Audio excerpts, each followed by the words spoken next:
രേഖയുണ്ട് sir. Mamkootathil 18 പെൺകുട്ടികളെ ഗർഭിണിയാക്കി abort ചെയ്യിപ്പിച്ചു. സാർ രേഖയുണ്ട്. രാഹുൽ മാങ്കൂട്ടത്തിൽ യഥാർത്ഥത്തിൽ 18 പെൺകുട്ടികളെയാണ് പ്രഗ്നന്റ് ആക്കിയത്. ഞാനൊന്ന് ക്രൈംബ്രാഞ്ചിൽ വിളിച്ചു പറയാം. ക്രൈംബ്രാഞ്ചിൽ ഒന്ന് വിളിച്ചു പറഞ്ഞിട്ട് ക്രൈംബ്രാഞ്ചിൽ ഒന്ന് ഫോം വിളിച്ചിട്ട്.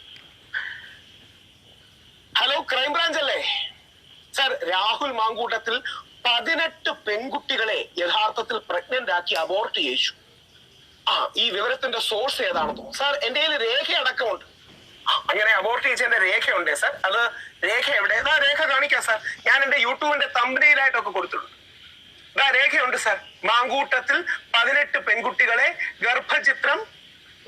ഗർഭിണിയാക്കി അബോർട്ട് ചെയ്യിപ്പിച്ചു. സാർ രേഖയുണ്ട് സാർ, എഴുത്തിലുണ്ട്. എന്റെ പുസ്തകത്തിൽ എഴുതി വെച്ചിട്ട് എന്ത് കാര്യമെന്നോ? നിങ്ങൾ കള്ളം പറഞ്ഞ ഞാൻ കള്ളം പറഞ്ഞ നിങ്ങളൊരു വാദം മുമ്പോട്ട് വെച്ചാൽ അത് വലിയ കാര്യം. അതിന് തെളിവ് പറ്റുമെങ്കിൽ വിദേശത്തോടു കൂടിയൊക്കെ ഒരു അന്വേഷണം നടന്നത് നല്ലതായിരിക്കും. നമ്മുടെ വിജയനെയും ദാസനെയും പോലെ സാറിനൊക്കെ വിദേശത്തുനിന്ന് പോകാൻ അവസരം കിട്ടും.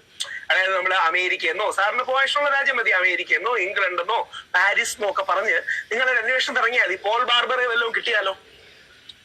സാറേ, ഞാനൊരു നല്ല ഐഡിയ പറഞ്ഞാണ്. സാറിന് യാത്ര പോകണമെങ്കിൽ നോക്കിയാൽ മതി. 2 യുവതികൾ ഗർഭചിത്രം നടത്തിയത് നിങ്ങൾക്ക് വാർത്ത പറയാമെങ്കിൽ 18 എനിക്ക് പറഞ്ഞുകൂടി? നിങ്ങൾക്ക് എന്ത് തെളിവാണുള്ളത്? മാധ്യമങ്ങളെ വെച്ച് നിങ്ങൾ കേസ് എടുക്കുകയല്ലേ? മാധ്യമങ്ങളെ വെച്ച് പ്രൊപ്പഗാൻഡ ഇറക്കുകയല്ലേ? നിങ്ങൾക്കും തെളിവില്ല, എനിക്കും തെളിവില്ല. അപ്പൊ ഞാൻ 18 എന്ന് പറയും. ഞാൻ പറയണേ സാർ, സാർ ഇതൊരു അവസരമായിട്ട് എടുക്കണം. സാറ് യൂറോപ്പ്, അമേരിക്ക, നമ്മുടെ ഇംഗ്ലണ്ടിന്റെ ഭാഗങ്ങള് അല്ലെങ്കിൽ വ്യത്യസ്ത സ്ഥലങ്ങളിലൊക്കെ പോകാൻ അവസരമാണ്. രാഹുൽ മാങ്കൂട്ടത്തിൽ അവിടത്തെ ആൾക്കാരെയും കൂടെ പ്രഗ്നന്റ് ആക്കി എന്ന് പറയുക. ഡയാന രാജകുമാരിയുടെ മരണത്തിന് പിന്നിലും രാഹുൽ മാങ്കൂട്ടത്തിന് അവസരം ഉണ്ടെന്ന് പറയുക. സാറിന് ഇംഗ്ലണ്ട് എന്നൊക്കെ കാണാം, റോയൽ ഫാമിലി